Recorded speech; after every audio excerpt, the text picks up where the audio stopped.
Hello, everyone. Welcome to another episode of History of Science and Technology Q&A. I'm happy to try and answer questions about things I've been involved in or things that I might have studied in the history of science and technology. And let's see. Questions here about the discovery of logic and relationship to modern machine learning and things like that. Well, gosh, let's see. Well, let's start off with talking about the history of logic a little bit. So I think logic dates to antiquity and was part of the kind of philosophical tradition of antiquity. I think that the Stoics had various forms of logic, but I think the real sort of official logic that we know today had sort of its starting point with Aristotle in the 4th century BC, I guess. And Aristotle's big idea was take pieces of rhetoric. Somebody says, because Athens is better than Sparta, and this is that, therefore this. These kind of chains of argument. And his goal was to catalog chains of argument. And Aristotle was a big kind of sort of early encyclopedist. He liked to catalog everything from forms of sea creatures to causes of things to all kinds of other types of kind of organization of information. Sort of the cataloging of things. And so one of the things he wanted to catalog was the structure of arguments. And I don't think he invented this, but by the time of the Middle Ages, when Aristotle's works were kind of the key works of science that were kind of the main thing transmitted from antiquity in terms of science, tended to be the works of Aristotle. And Aristotle had some quite sensible things to say and some absolutely crazy things to say that were, I just imagine Aristotle one day just saying, hey, I wonder how this works, and saying, well, I think it might work like this. And he writes it down, and that becomes, a piece of the canon of science for the next, 1,500 years or some such. And some of what he concluded was kind of crazy. From our modern point of view, and some of it was kind of like, yes, that's the obvious thing to conclude, and it's good somebody wrote it down, and that was the thing that people learnt from through the Middle Ages. But so it was with so-called syllogistic logic, the typical structure. There are these different structures of syllogisms, and they all have the form of things like, for all blah, there is a blah. For all blah, there is a blah. Therefore, for all blah, there's a blah. And I think the famous one is all men are mortal. Socrates is a man. Therefore, Socrates is mortal. And each of those forms of syllogism, there were like 15 of them or something, which are essentially the combinatorial combinations of for all and there exists and so on. Each of those got a mnemonic in medieval times. I think famous ones were Barbara and Celerant, I think, were two famous ones, and Barbara somehow has maybe it's in Latin, I'm not sure, has the pieces of that for all and there exists and so on. And that's kind of the structure of syllogistic logic, is this kind of these putting together these pieces and saying there's this pattern. And the idea that there would be more to logic than this kind of structural pattern took a very long time to emerge. That wasn't until Boole in the 1830s, I guess, 1830s or 1840s, who kind of made this connection between logic and algebra, the idea that you could actually have sort of huge collections of logical expressions, much as you could have sort of huge collections of terms and things like polynomials. Leibniz had some things to say about this, but I don't think it really formulated that same kind of sort of connection to algebra of logic. The idea that you could take expressions that were stated, things that were stated in terms of words and so on, and reduce them to something formal that was like algebra. And so-called formal logic, people like Charles Dodson, aka Lewis Carroll, were involved in this in the mid 1800s. Charles Dodson wrote a famous book about logic, and not as famous as Alice in Wonderland, but that was his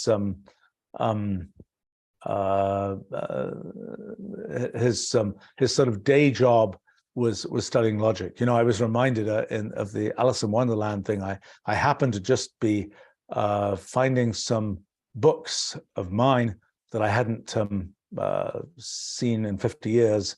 I just opened some box, and there were some old books, and one of them was a Greek to English dictionary, lexicon, that was sort of the most famous Greek to English dictionary. That was Liddell and Scott were the two authors of that. And the thing that's notable about that, in connection with what I was just talking about, is Alex Liddell was the daughter of the Liddell who wrote the lexicon, and she was the Alice in Wonderland, so to speak, some child of some Oxford classics and other person. Anyway, but back to sort of the progress of logic, I think then this kind of pattern of what does a valid argument look like is something that one sees. Kind of the syllogism idea goes through this long period of time of people learning Aristotle basically as a way to learn science-like things in the Middle Ages, and finally gets mathematicized with Boole in the early 1800s. Meanwhile, people like Leibniz in the late 1600s had things to say about this, because Leibniz, for example, his PhD thesis, for instance, which he wrote when he was pretty young, was about resolving legal cases using logic. So I think his idea was you could take a legal case stated in some way or another, and you could apply essentially what must have been at the time syllogistic logic to just sort of knit the pieces together to find what the conclusion should be. So that was kind of this idea of what would be a valid argument and how would that be set up. It got mathematicized with Boole. By the end of the 1800s, it was even more mathematicized and these different forms of kind of formal logic came in. So with Boole, he was really dealing with ands and ors and nots, and he was dealing with thinking about an and like a multiplication, an or like an addition, a not like a negation, these kinds of things. And his real sort of breakthrough was realizing you could do sort of sloppy algebra, where 1 + 1 = 1, so to speak. It isn't quite modular arithmetic. It's something a little different. It's something a little sloppier. But that form of what's now called Boolean algebra could represent these logical operations. And what then happened, I think, towards this must have been probably in the early 1900s, these so-called modal logics, where you would sort of tag these expressions in different ways. You'd have things like temporal logic, where you would have things which specifically talk about time, things that instead of saying for all, I should have explained also predicate logic. So Boole's logic was just ands and ors and nots. There was also the formalization of there exists and for all. Leibniz had formulations of that. In a sense, syllogistic logic has some formulations of that. But the formal version of that, I think, was really Gottlob Frege's work in the 1870s, 1880s kind of time frame of really formalizing what would now be called predicate logic, of being able to say, for all blah, for all X, there exists a Y such that, et cetera, et cetera, et cetera, and resolving those kinds of things. I mean, notably, one of the things that is sometimes confusing in the history of logic, Gödel in 1930, right before he did Gödel's theorem, the famous Gödel's incompleteness theorem of 1931, Gödel proved his completeness theorem, which was that pure predicate logic is complete, in the sense that in pure predicate logic, when you've just got for alls and there exists, you don't have any non-trivial predicates, like things talking about arithmetic and things like that. Pure predicate logic is complete in the sense that it is the decidable theory where you can just grind through and resolve whether something is true or not. That's also the case with ordinary Boolean algebra, that you can just in ordinary Boolean algebra, you can ultimately just say, you know, P and Q or not, whatever, you know, is that a tautology? Is it always true, for example? Well, one way you can resolve that is just take your P's and Q's, which are either true or false, and just fit in all the combinatorial possibilities for the truths and falses. You make a truth table, and then you just look, is it all truths in the truth table? It's a strange thing that a truth table might seem like an incredibly obvious idea that you might have thought people like Leibniz or Boole, for that matter, would have come up with. I think it actually didn't emerge until probably the 1930s or so. And it was Wittgenstein, for example, talks about truth tables. Whether that was original to him, I'm not sure. Emil Post also talks about truth tables. Emil Post was the person who looked at the post correspondence problem and the post tag systems and these kinds of things. He was involved in kind of an early attempt to find a kind of minimal formalization of mathematics and of computation. But in any case, he talked about truth tables probably in the 1930s or so. But that idea, which is the thing that sort of shows you that standard Boolean algebra is decidable, you can just figure out everything about it by just enumerating all those possibilities. That took surprisingly long time for people to do what would seem to me to be the sort of obvious computational kind of thing to do. Now, of course, when you say, well, I'm going to find out whether the thing is always true, or another question is whether it's ever true. Is there any collection of P's and Q's and so on such that this logic expression is true? That question of whether there's ever a case where it's true is the so-called satisfiability problem. And one question that comes up is there a faster way to work out whether the answer is true than by just substituting all the exponentially many possibilities and seeing whether one of them turns out to be true? Well, this problem of satisfiability was a problem which in 1970s, Stephen Cook figured out was an example of an NP-complete problem, a problem for which the figuring out the answer to that is equivalent to looking at the evolution of an arbitrary non-deterministic Turing machine. So in other words, basically you can't work out the answer to this. If you could work out the answer really quickly to knowing is there an assignment of truth values such that the thing is true, if you could work that out really quickly, you would be able to solve all NP problems in polynomial time. You would be able to, and you'd be able to do factoring in polynomial time and all kinds of other problems in polynomial time. But that satisfiability thing, which is the yes, in principle, you can work out the answer. It's a finite computation, but it might be an exponentially large computation in principle. But this whole question about what makes kind of a valid statement, what is logically correct, that is a kind of an idea that goes all the way back to people like Aristotle and even the Stoics before him and so on, of kind of what are the rules of construction that make something true, that makes something a valid chain of reasoning, so to speak. It's sort of interesting that the interplay between that and is an equation satisfiable, for example? Is there a solution to the equation, this, that, or the other? These two traditions have evolved somewhat connected and somewhat disconnected. The tradition of logic and the tradition of sort of mathematics, they were separate subjects people studied in the Middle Ages, for example. It's always a sort of an interesting feature of history that mathematics locked itself into the educational curriculum. Logic did not. Mathematics, everybody learns mathematics. Very few people take a class about logic. And mathematics has turned out, in a sense, to be a much richer field, but for the following reason. It's richer because there's more that one can explicitly do. In the case of logic, one gets a certain distance and then one runs into what I would now describe as computational irreducibility. And basically you say you can't work that out with any simple argument. You just have to do a computation and see what happens. And that's a rather non-human thing to be having to do. So I think that's sort of why mathematics has a much longer on-ramp, so to speak, of things that you as a human can do before you hit some boundary of undecidability and computational irreducibility. And mathematics sort of successfully defines itself to look at things where that usually isn't the issue. So, but in any case, I think this question about sort of the making valid statements. Okay, why is this relevant right now? Okay, so you look at, ChatGPT, for example, and it has this language model, which is a statistical model for the structure of sentences. And it says, well, there is this is a likely sentence that one might have produced.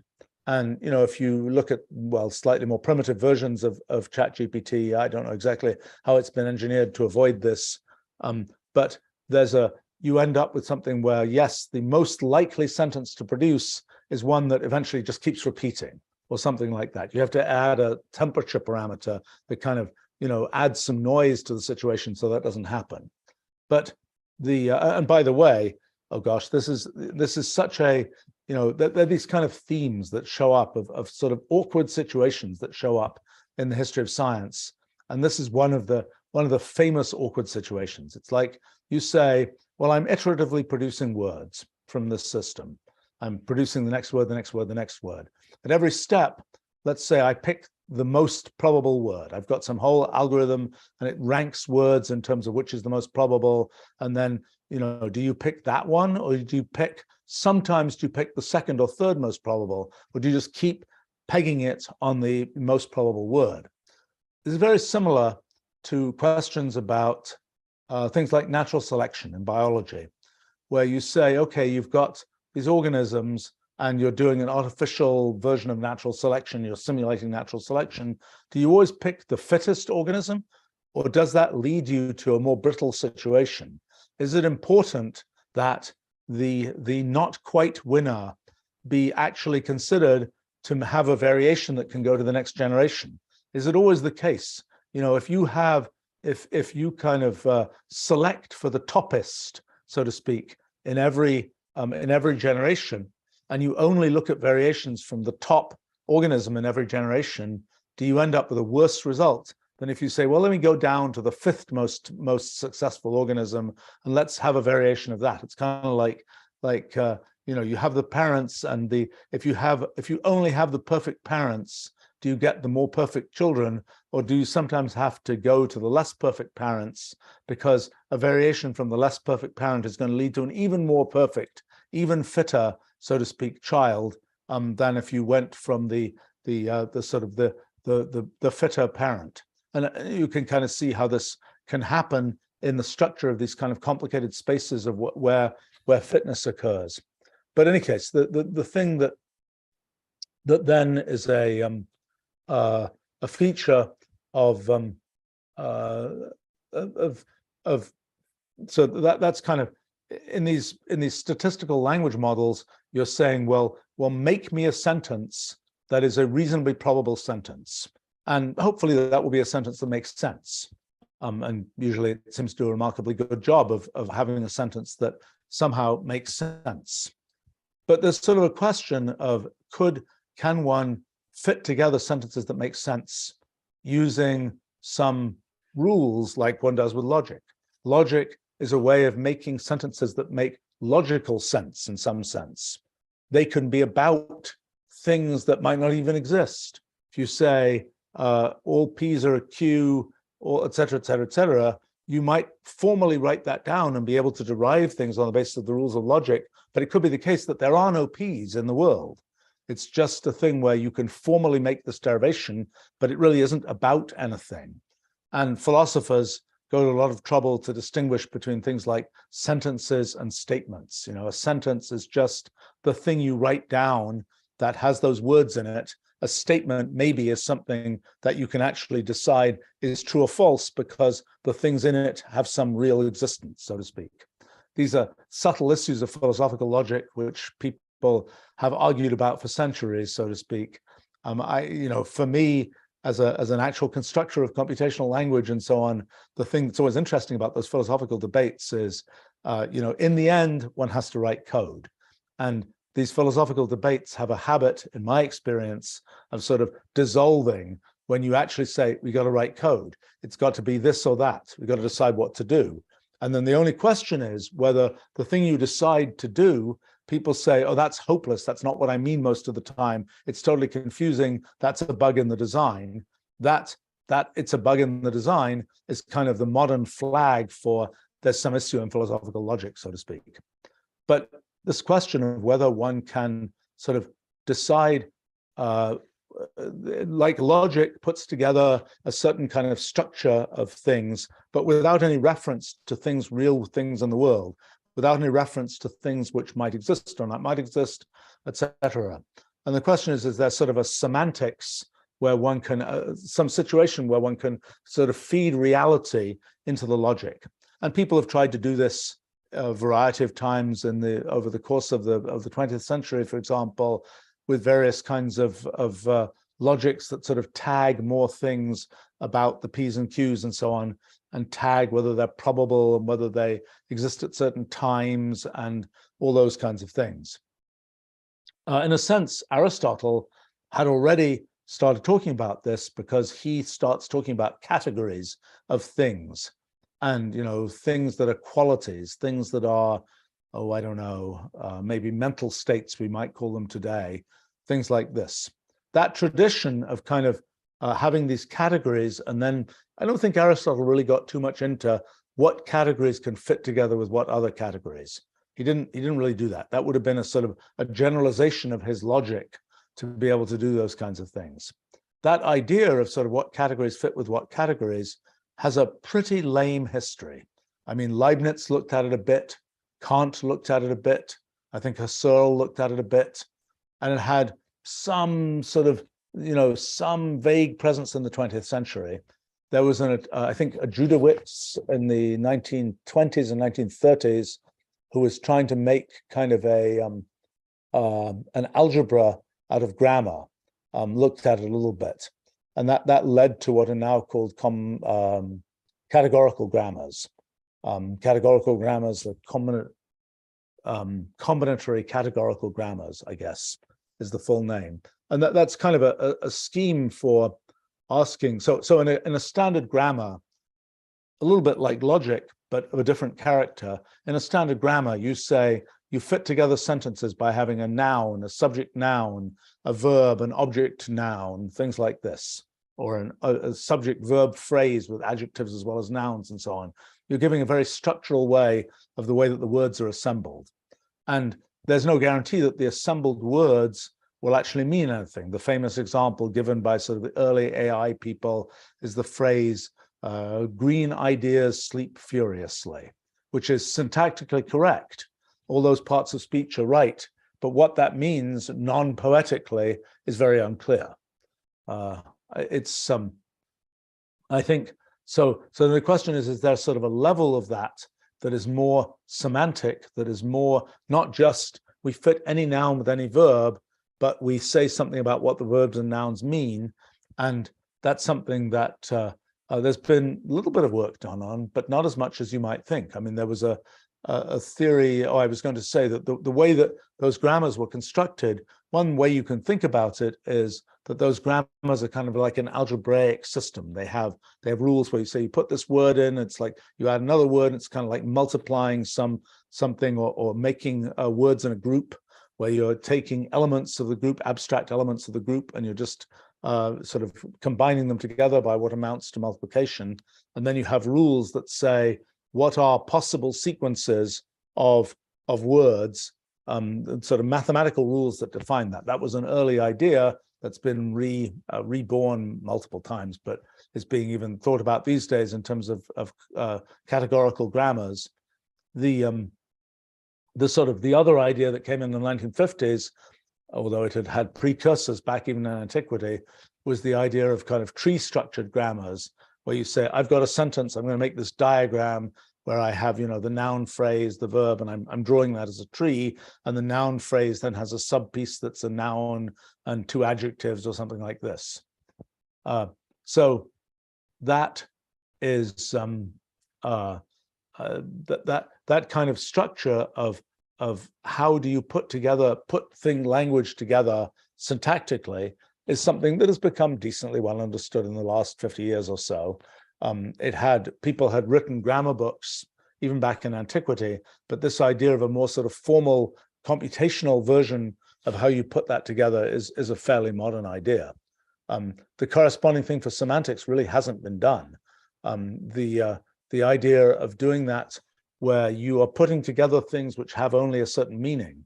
The closest analogy to that is basically what I've done in our computational language, in Wolfram language, trying to represent sort of things in the world in some precise computational way, and then say what goes together with what.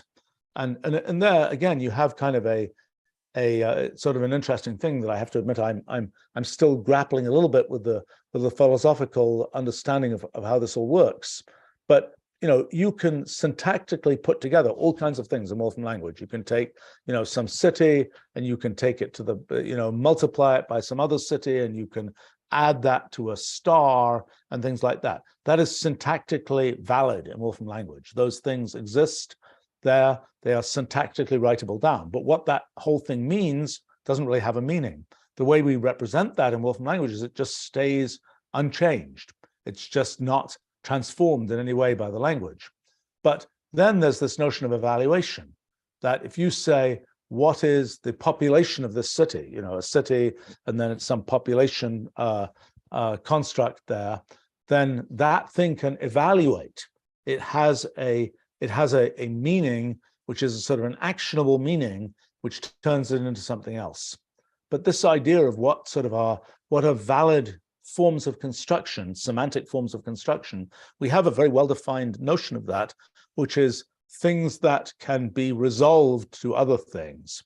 But there's also potentially a version of it where one's just talking about things that can be stated, and where you can say this is true, so to speak. It is a relation that can be stated as true, and then other things deduced from it. It's kind of like you might assert the equation, x plus y equals 7, and that's an assertion. That's not actually saying what the values of x and y are. It is merely asserting x plus y equals 7 is true, and then you can deduce other things from that. And I think there's a similar kind of thing that one can do, where one could say something which is syntactic but not semantically meaningful, say that's true, but what that means to say that's true is not very clear. If I just assert, x open bracket y comma such and such, without knowing what these things are, I can assert that, but what we can deduce from that is not clear. It's only if the thing has a well-defined, understandable meaning that we can expect to make a tower of deductions from it. Now, one of the things that's sort of interesting is that in the case of logic, it took until the 1800s and beyond for people to start sort of building from the original ideas of ands, of ors, and nots, building these kind of towers of complicated logic, which lead now to microprocessors with 1 billion logic gates on them, things like this, where we're making sort of deep use of this kind of stack of logic. And it's an interesting question if we have similar kinds of things, not for sort of the pure kind of unmeaningful logic, but something which is real semantic content, what that kind of looks like when you have these giant stacks of kind of semantic construction that are being created there. One of the things that I think may happen is that us humans, if we're doing logic, yeah, we can handle basic syllogistic logic. We can all pretty much intuitively handle it. If you try and do something like taking, I don't know, I found the simplest axiom for Boolean algebra back 23 years ago now. And, the proof of that is this very complicated machine-generated proof, which is all perfectly logic. It's all just applying logic, but it's incomprehensible to humans. And we might think that the semantic chains that we would get would be, oh, that'll be understandable by us humans because it's all about things that mean stuff. I'm sure that won't be true. And that we can already see that in the operation of programs to some extent. But I think seeing that about sort of large-scale things about everyday life, so to speak, that we can idealize and then make giant stacks of them, that's kind of an interesting case where sort of seeing how that really plays out will be a little bit, I think, interesting how non-human that gets, how quickly. And quite possibly a lot of things that we might say about, I don't know, figuring out kind of the way that a society works, given individual people in it with certain kinds of sort of things that they do and so on, and ways that they respond to stimuli and so on. It could very well be that when we have this kind of sort of semantic structure that's the analog of logic, that we may get some slightly different intuition for how that kind of thing works, because we haven't really had this kind of meaningful to human sort of stack that we can build in a tall way from kind of formal structures. So that's something might happen. But this whole question about sort of how do you formalize sort of meaning in a way that is very structured is something that is, as I say, my efforts in computational language are probably the most elaborate effort so far that have been done. I mean, I think it's the field is somewhat barren, and it's kind of like you jump from Aristotle to Leibniz to kind of modern times and computational language design and so on. I think that there were some efforts in the 1600s, along with Leibniz. Particularly, there was a whole effort to sort of abstract from the mere linguistic something which people called at the time a philosophical language, something which would represent meaning in a way that was not tied to the specifics of English or Latin, whatever else. And there were some efforts at that time to do that.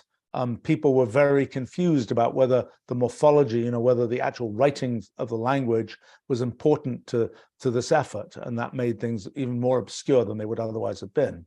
But that led in the 1800s to things like Esperanto, sort of simplified artificial language. There was this idea of simple English that was, I think, from the early 1900s, of kind of a version of English where you'd strip down the number of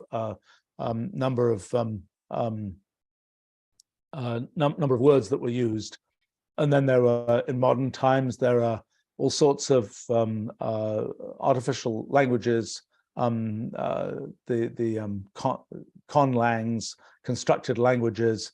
Sometimes they appear in movies and such like, as the whatever it is, Dothraki or whatever the name is, or the language. I think Avatar had another constructed language in it. The recent Avatar had another constructed language in it.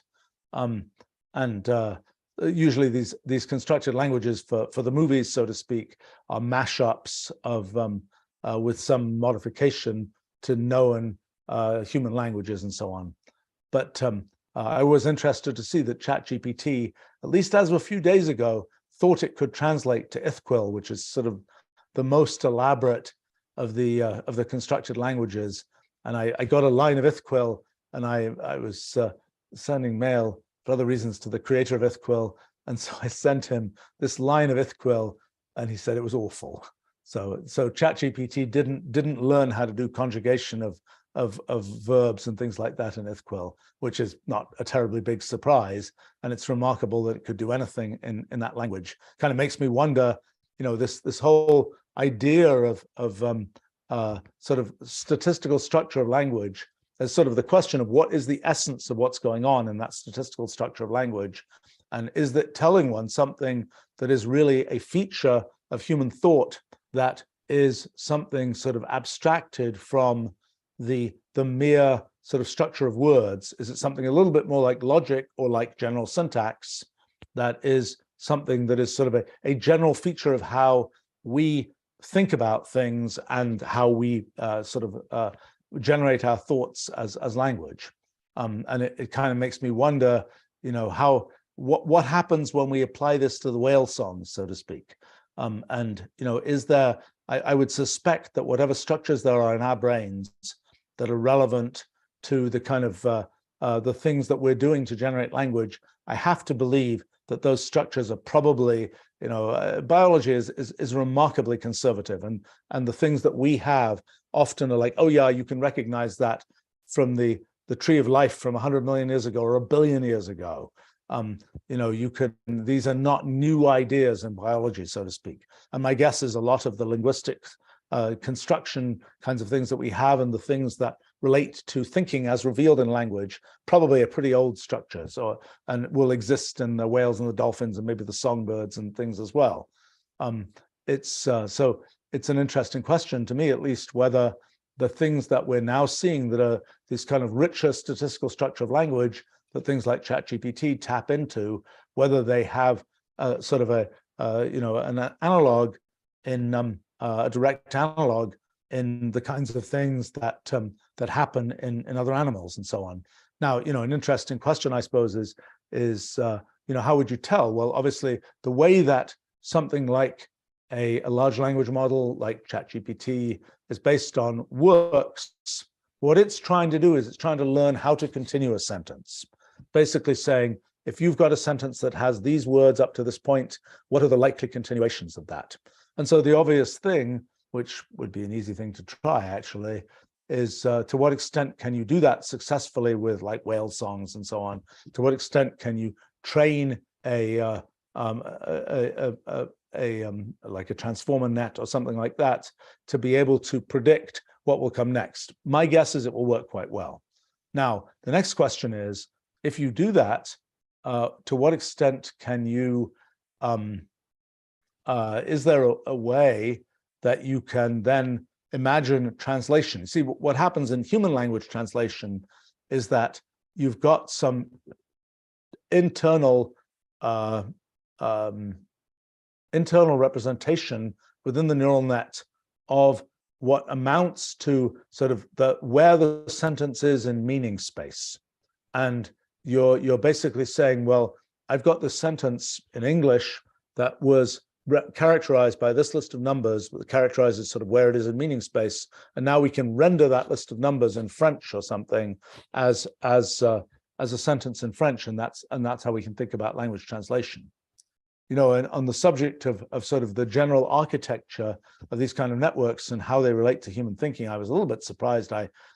I've thought about this off and on for many, many years, and I was just looking at my book, New Kind of Science, which came out in 2002, and there's a short section about human thinking that's kind of tucked away in the chapter about perception and analysis.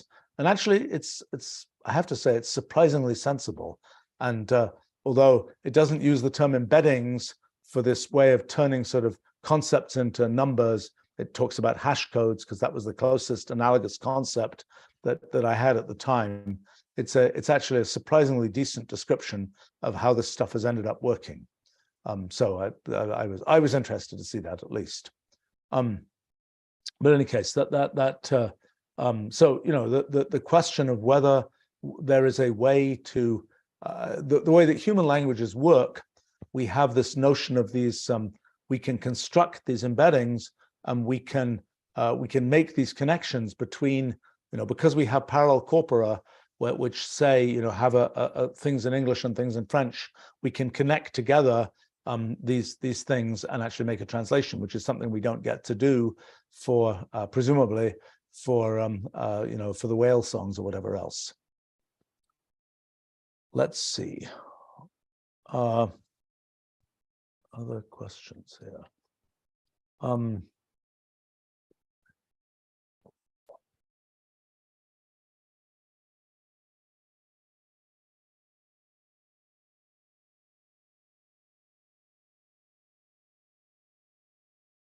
0D is commenting, didn't Noam Chomsky also do work in the intersection between math, logic, and language?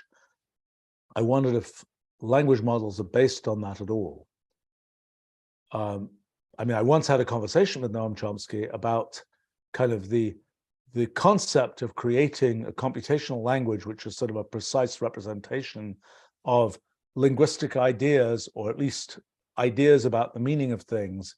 And I have to say, his main position was, I was saying that, I'm trying to create a language that represents things in the world, and is saying, but are you doing linguistics? Are you solving the problem of how language works? And I'm like, no, I'm just doing technology and engineering. I'm trying to make a practical computational language that can represent things in the world, which is a different problem than the problem of explaining kind of how language works in our human brains.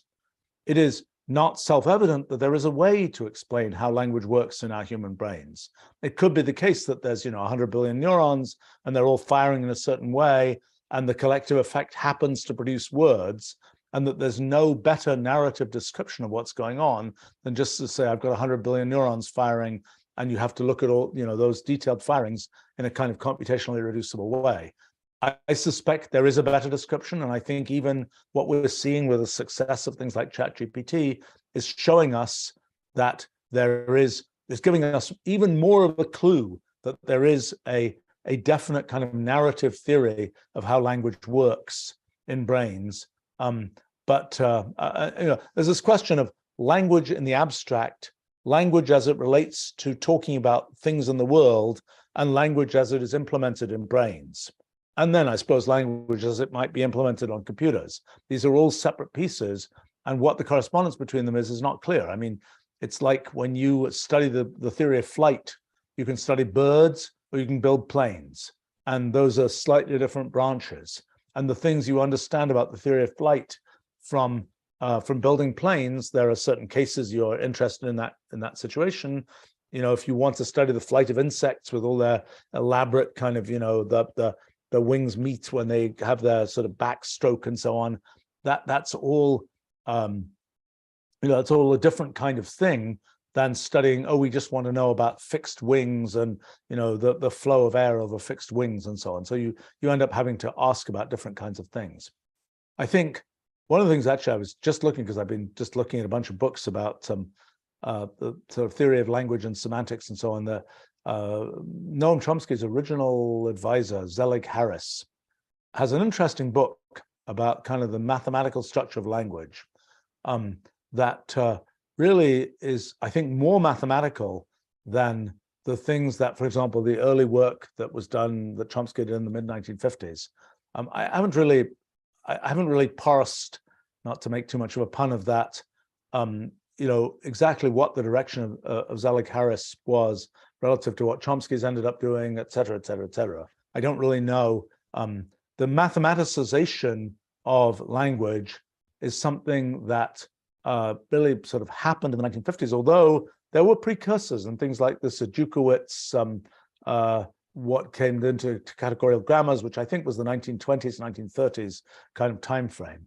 So there were precursors of that. There were deep precursors in antiquity of the construction of these grammars, famously by Panini for Sanskrit. But you know, when you look at these grammars, it's a little bit hard to tell that they really are formally specified grammars, because you know, one thing that happens in early grammar books from antiquity is it'll be like, well, this is a valid sentence here, and these are examples of valid sentences. The cat sat on the mat. The mat was sat on by the cat. These kinds of things. These are valid sentences, and other ones are not valid sentences. Notice that grammatically, the mat sat on the cat is a perfectly valid sentence. It just is not likely to be semantically meaningful. And by the way, this whole question about what is semantically meaningful and what is not, you know, you end up getting, well, of course, there could be a mat that is sitting on a cat. You know, maybe in some version of mat and some version of sat and so on. But this is where what's interesting about the construction of computational language is that in building Wolfram language, for example, what we've done is to take general concepts and lock them into very definite things that have a documented meaning and actually evaluate. So, you know, the function plus in Wolfram language has a definite meaning where you can it actually adds numbers together and so on. It isn't something that is just a word plus that might be, you know, the plus-sized version of something or whatever else. It is using the word plus as a kind of a flag to say as an indicator of what the actual operation of this thing that we call plus is, this really hard, computationally defined thing that's called plus is. We're leveraging the fact that there is an English word plus, but we're then making a more precise meaning to that word. And I think that's a general approach which one can expect to use in kind of going from the merely, you know, this is from the merely linguistic, so to speak, where the word plus can have many meanings, to the truly kind of computational and precise, but still making use of the fact that we're using a word that is sort of recognizable to people. That's interesting. It's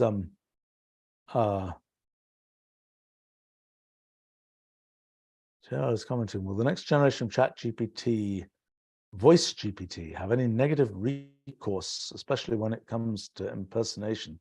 Well, I mean, I haven't yet heard really good, I mean, even maybe 3 years ago, there were voice style transfer networks, just as there have been image style transfer networks for probably 4 years or so. Now, the voice ones were still very CPU intensive and not very good. I haven't heard one recently. I'm sure that voice impersonation will become something that can readily be done. It would be tremendously surprising if it couldn't. I mean, the truth is, even whenever you are decompressing an MP3 file, you're making use of these things which are essentially models of the human vocal tract.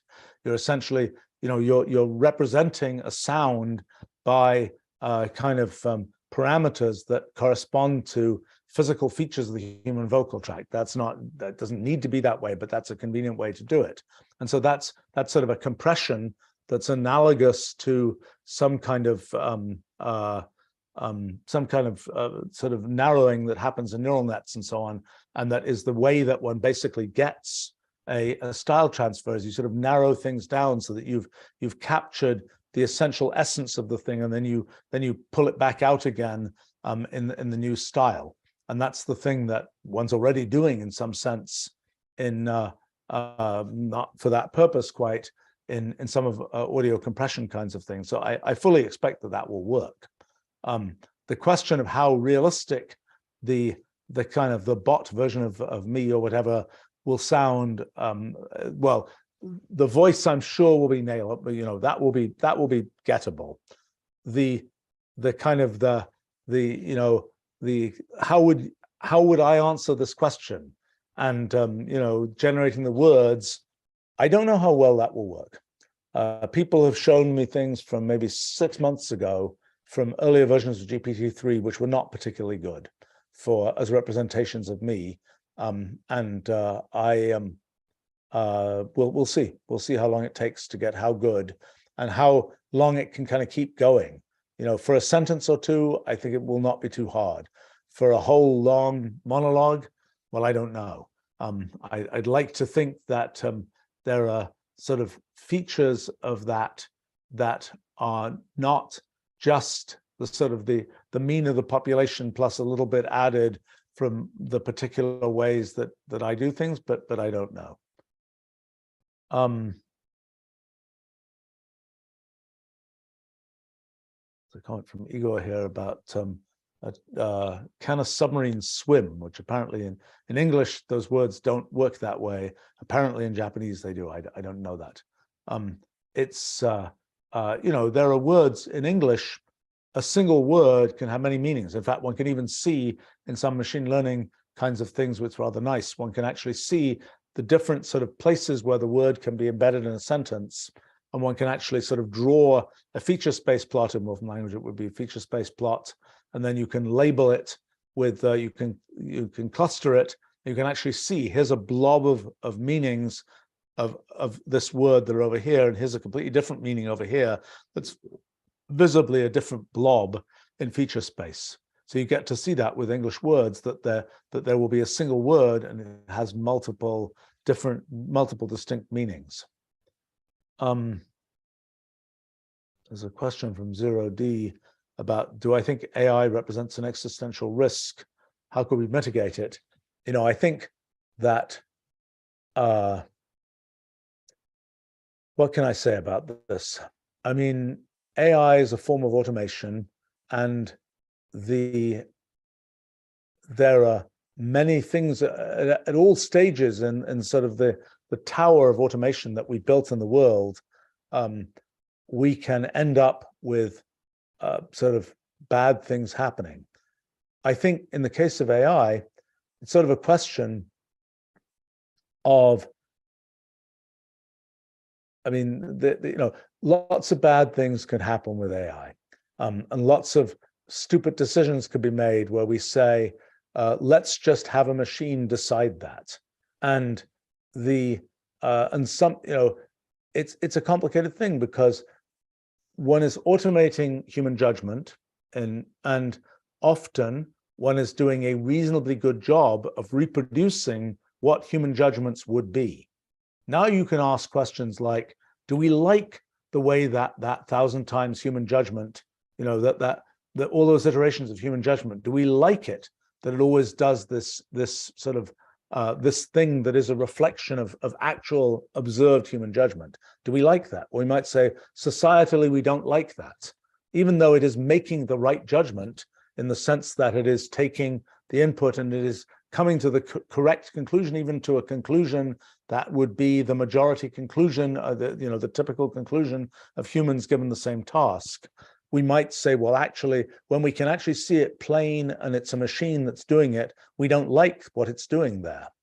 And I think, the ultimate issue is always that in the end, the machine doesn't have an intrinsic, this is what I'm trying to do. That has to be provided by the setter of goals, which for the time being is us. I mean, there can be a time, it's worth understanding, there can be a time where there is a society of the machines, where the machines are all doing their thing. There are plenty of machines just sort of doing their thing right now, and that's happening quite independent of what we humans are doing. But we have an incredibly good analogy for that, which is what happens in the natural world.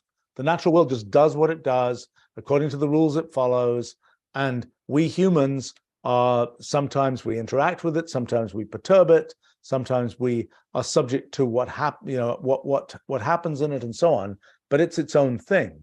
And we might say, well, we're going to create this society of the machines, and we have control over that. It is true up to a point, but once we've set these things in motion, we've defined their rules say they're going to do this and this and this. That's what they'll do, just like natural laws say that the natural world works in this or that way. And I think the issue is, we will certainly get to a point, we're already at a point, where many things that happen in the machine world, so to speak, are not readily understandable to us humans. But, it's the same thing in the natural world. Plenty of stuff that happens in the natural world is not understandable to us humans. And so I think that's a somewhat analogous situation. Now, it's really a question in some cases, well, do you want to set up, how much, if you have a choice, are you setting up some aspect of society to work according to kind of the whims of the society of machines or not? And you think, oh, we put our own, we put ourselves into these machines, so we will be able to know what comes back and we'll be able to say we're going to like it and so on. That's really not realistically what's going to happen. Computational irreducibility makes it completely clear that whatever, you set up the rules for the machines, we will never be able to foresee all the consequences of these rules. And so then, we can say, well, we don't like the fact that, we're going to put some limiter on where the machines are able to operate as compared to where we want sort of humans in the loop. And that gets even more complicated when you have kind of the humans with the neural implants that are providing machine-like auto-suggestions about what to do and so on. It becomes even more complicated to sort of untangle how that works. I think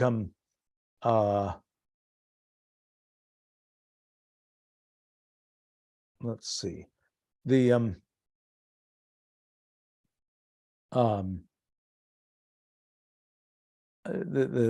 mean, these questions about look, I think there are many questions which I certainly don't know the answer to, but they're quite, in many cases, immediate questions about sort of the relationship between AI and society, and the immediate questions are things like you're trying to decide what guardrails to put around ChatGPT when it's talking about things.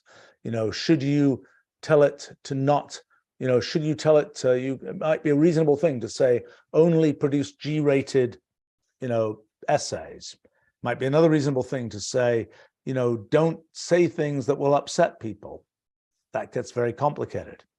Who are you going to upset? You might upset people by not saying things that would upset other people. It's a hopeless chain of, how do you make it, in the end, the only chatbot that will offend nobody is the chatbot that says nothing. Maybe even that would offend people. So I think it's an unrealistic. You can try and make it bland, but I don't even think. I think it will be, even across different cultures, blandness is not constant. So what might seem bland in one culture might seem utterly offensive in another one, sort of the same words and so on. So, I think that this question of kind of how do we define what it is we want, and you can pick any one of a whole collection of different things. I think, a search engine, what links should it put up there? A social media platform, what things should it put in a feed?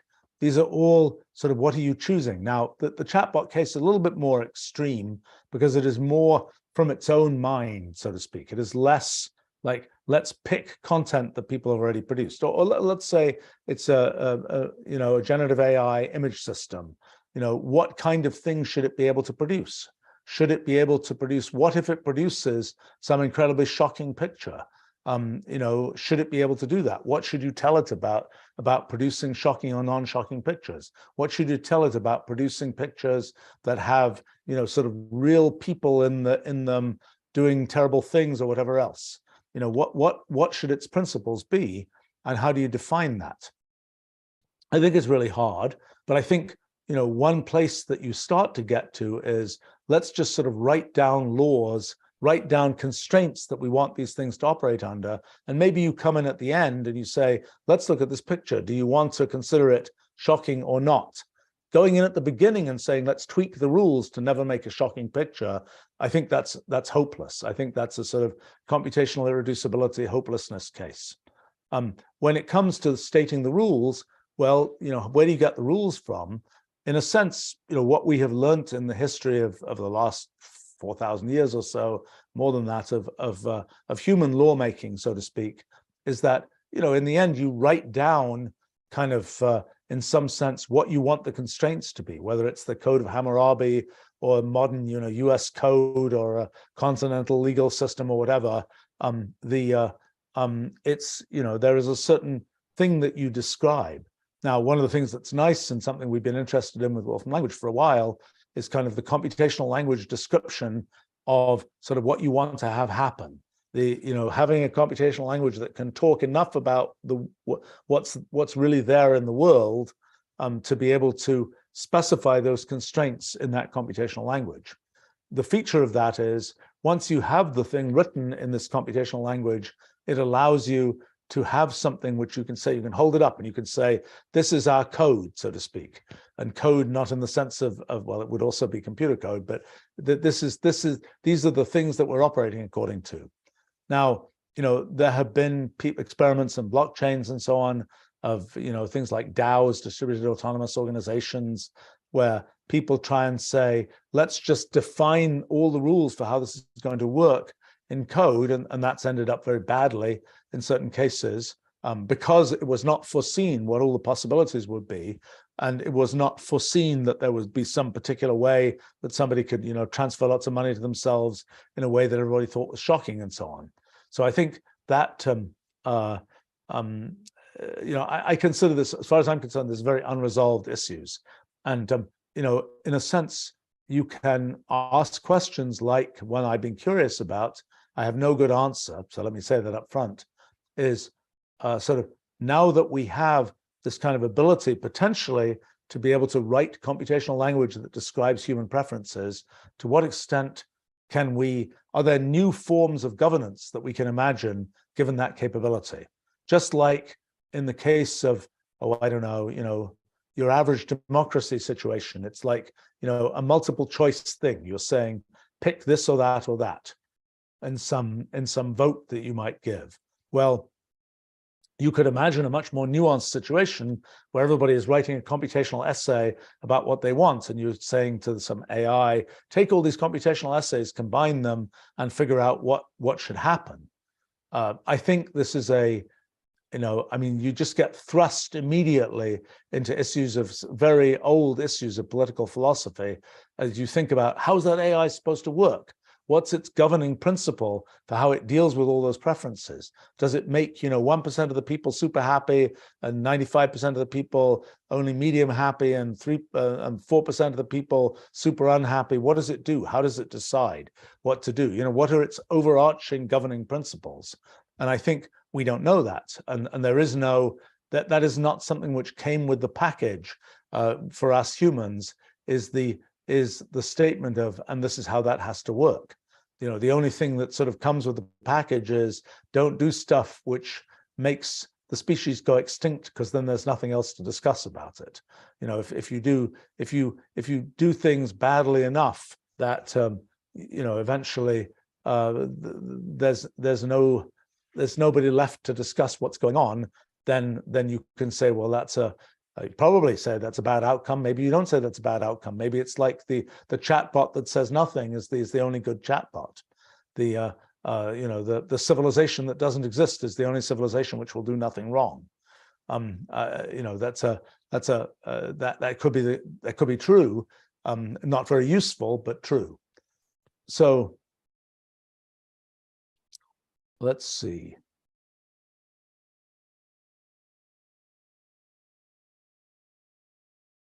Kat is asking, how do I think that Einstein or Stephen Hawking would react to ChatGPT?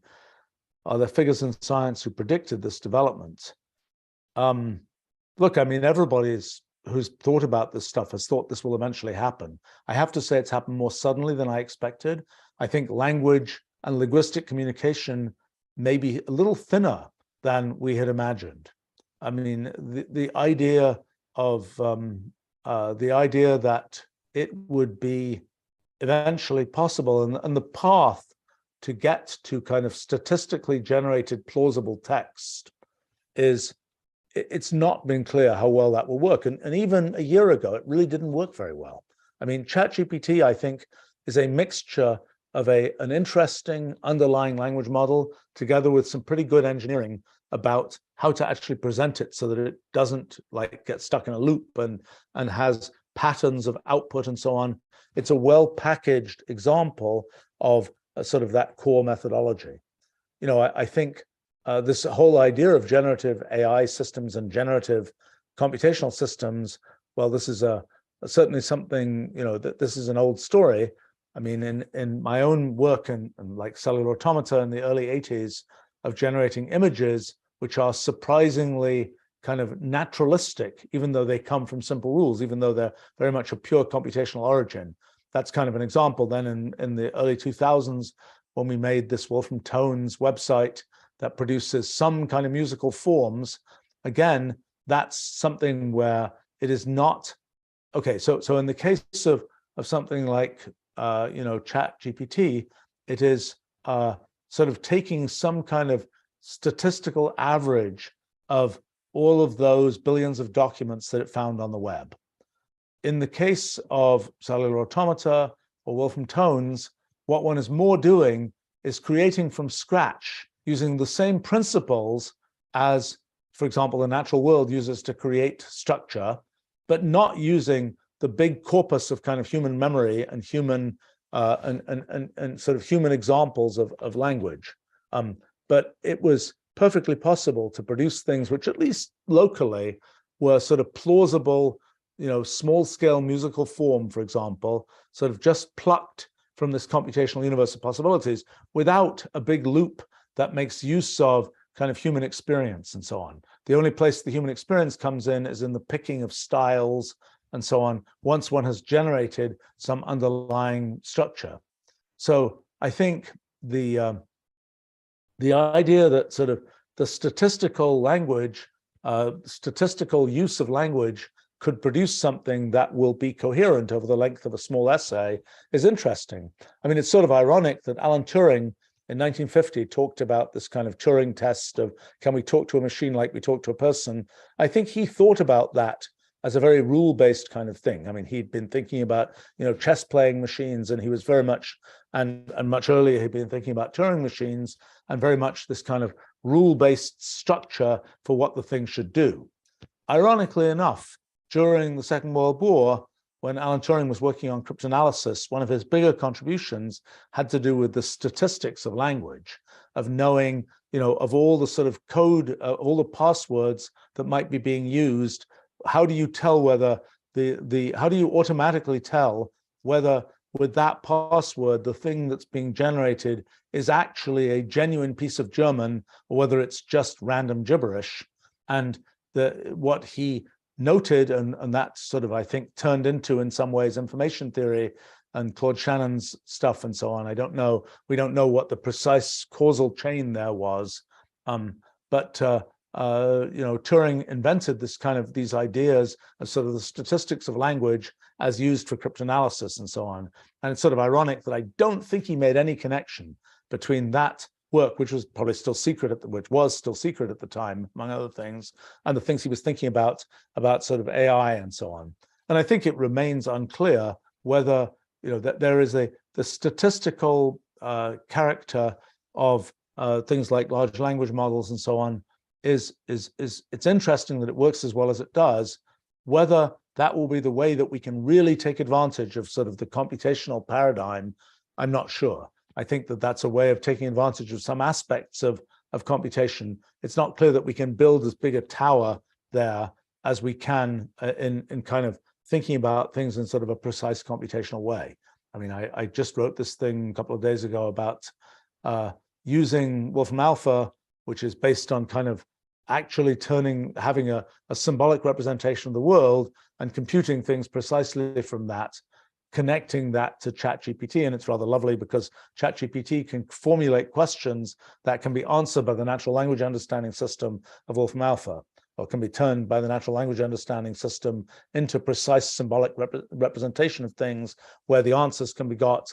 And then ChatGPT seems to be mostly rather dignified in, if you tell it, oh, here's a thing you might use to correct this essay or whatever else, it very much, it almost says, okay, thanks, and I'm going to use it, and then it produces another version of the essay. It is, however, a little bit remarkable when you think to yourself that what it's actually doing underneath, just running this neural net, a word at a time, or a token at a time, which is sometimes a piece of a word, and it's just saying, what's the statistically likely thing to come next? And that's it. And it's kind of shocking to think that, brains probably work very much like that too. And I think, there's not sort of more magic to it.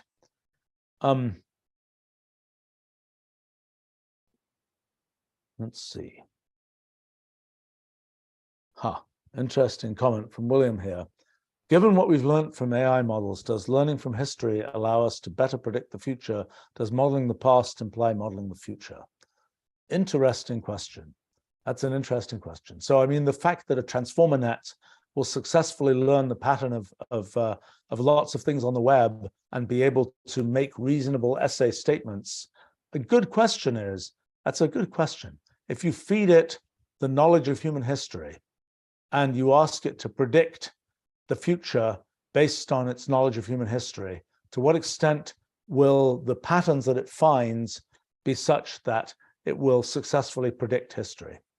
The thing that I suppose is in a sense what I'm asking about when talking about Aristotle and logic and that kind of explainable pattern, there's sort of a question of whether a training of a transformer net, for example, can discover patterns that we have never noticed before and that are sort of perhaps even undescribable by any of the words in the narrative that we currently have. And the answer is it probably is finding some such patterns. There may be a future logic, in quotes, that is kind of that captures those patterns that it's found in a way that is now narratively explainable. So now the question is there sort of a theory of history? Is there a pattern of history? I mean, I think I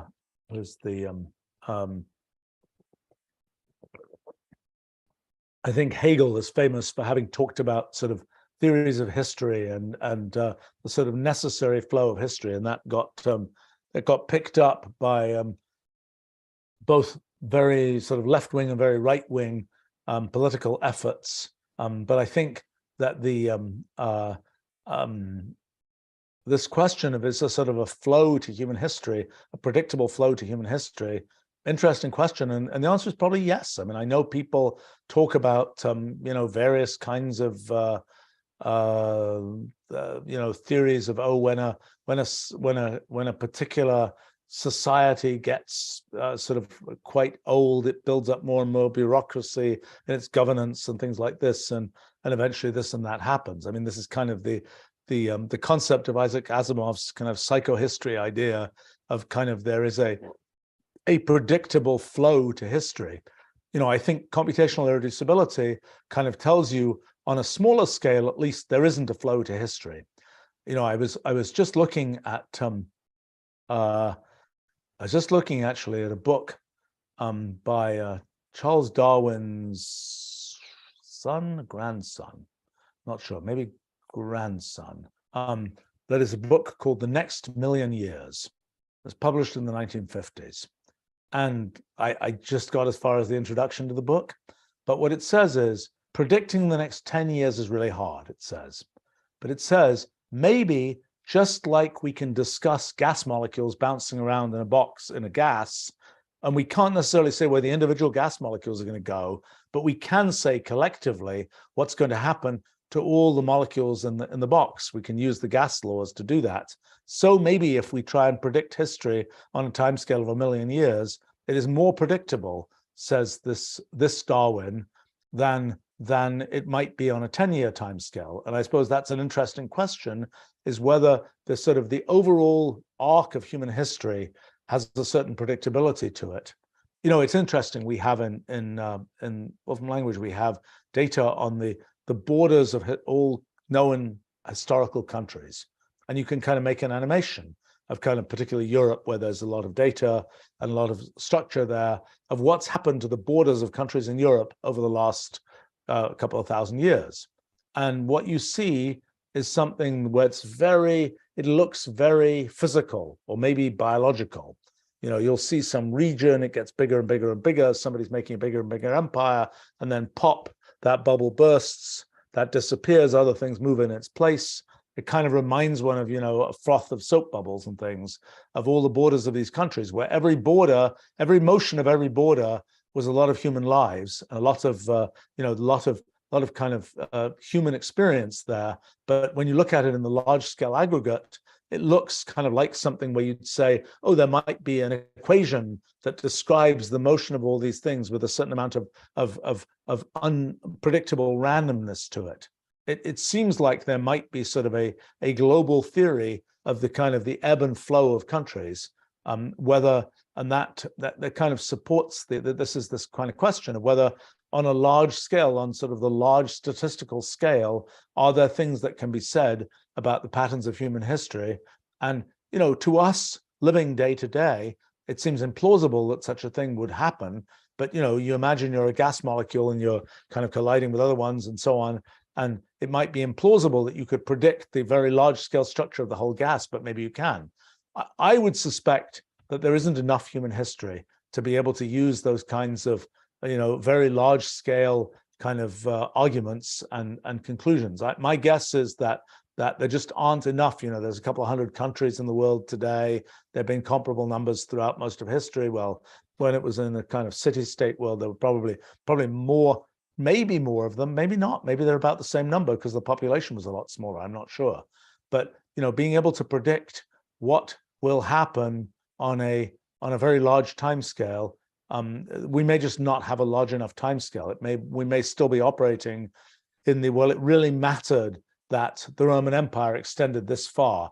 These specific features of particulars of history may still have enough effect. And hence can we predict the next million years? Well, I think we generally believe that the human experience will not remain the same. As we reach the point where we have, in the time even the 1950s, it wasn't clear the notion of kind of a virtual existence and digital, sort of souls and digital form and effective immortality and so on. Those were not really on the horizon at that time. They are now, and exactly what consequences that will have.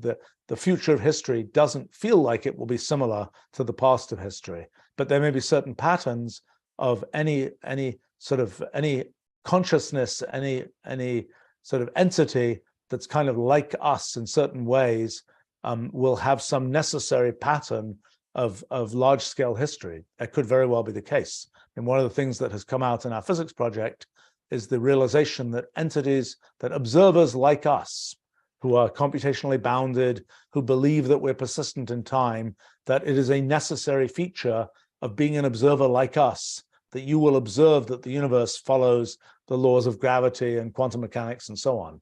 So it could be the case that if we can tighten up that idea of observers like us and go beyond computationally bounded and persistent in time, but have some other aspects of the essence of the human condition. I don't know what those would be.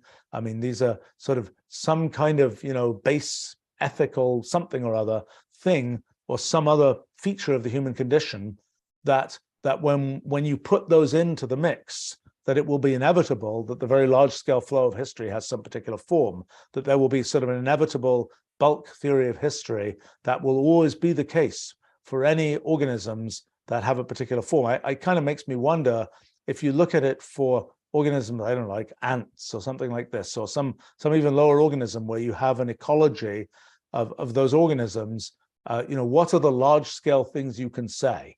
And generally in ecology, there are pretty weak things that people ending up being able to say about total population numbers and ratios of this and that and so on. Is there, one might ask, a more detailed thing to say if you were a little microorganism living your life in this colony, big colony of microorganisms? Would there be is there more detail that one can give than to just say it's this number of microorganisms? And I suppose that's an interesting question of kind of what the bulk limit of individual sort of lives in an ecology actually end up being. All right. Well, let's see. I should probably wrap up here. But that's an interesting question. What one can kind of learn, is there a theory of history? I think this whole question of, is there a theory of X? There's sort of two levels of that. One is, are there rules one can write down that describe the microscopic underlying structure of X? That's one thing. And then when one looks at the large scale kind of contours of what happens, are there humanly understandable versions? I mean, in a sense, the whole enterprise of natural science has to do with saying, are there kind of ways to connect what we see happening in nature with what we can think about in our minds, with what we can kind of stuff into our minds? The whole story of kind of computational irreducibility, there are things that happen in nature, we just have to essentially watch them happen and see how they unfold. That's kind of not that is something that's necessary, that is a paradigmatically correct kind of thing, but it's something that kind of denies the possibility of a certain kind of natural science. And when one says, is there a theory of such and such a thing, it's really asking, can one sort of break out of computational irreducibility and find some slice of reducibility?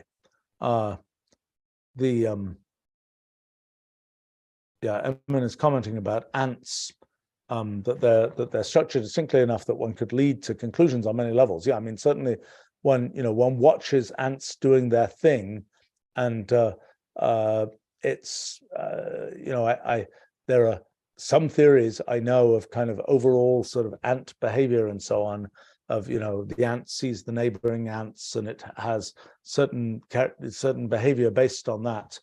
I just don't know what statements can be made that go beyond kind of the almost mechanical statement about, when you have a collection of ants or a flock of birds or a school of fish, we know that there are certain characteristics that those collective characteristics that those groups of organisms will have, in which we know that there's various kinds of flocking behavior where things will all arrange themselves in a definite sort of lump, and then then something will happen and the lump will turn, and how that turn works and so on. That's all stuff we have some understanding of. And the main understanding is there's only local information, that, you know, the fish is just looking at somewhat neighboring fish. And yet once the leader fish decides we're going to make a turn, then you know, all the other fish kind of cascade down and see they're going to make a turn and so on. And we can describe something about that. But it will be interesting to understand, is there a larger scale thing one can say? You know, for example, yes, the school of fish is schooling in this way, but what can you say about the large scale set of decisions that it makes about where to go? Is it a purely random walk? Is it something else? What can be said? Is there a kind of a larger scale theory of what's going on there? And I think again, I don't know what that's really like, or whether we reached the point. I mean, we're kind of spoiled with gas molecules because there are an awful lot. You know, there are a trillion gas molecules in a little box this size. And, you know, when it comes to the kinds of things we've been thinking about in our physics project, and we look at sort of the atoms of space, there are just absurdly large numbers of atoms of space in some fairly small region. And so we really can talk about these large scale limits. It's less obvious whether that will really work in these kind of issues of human affairs and so on. All right, we should wrap up there. Well, thanks for raising all kinds of interesting topics. And I see questions about completely different kinds of topics, which I look forward to addressing another time. Well, thanks for joining me, and see you another time.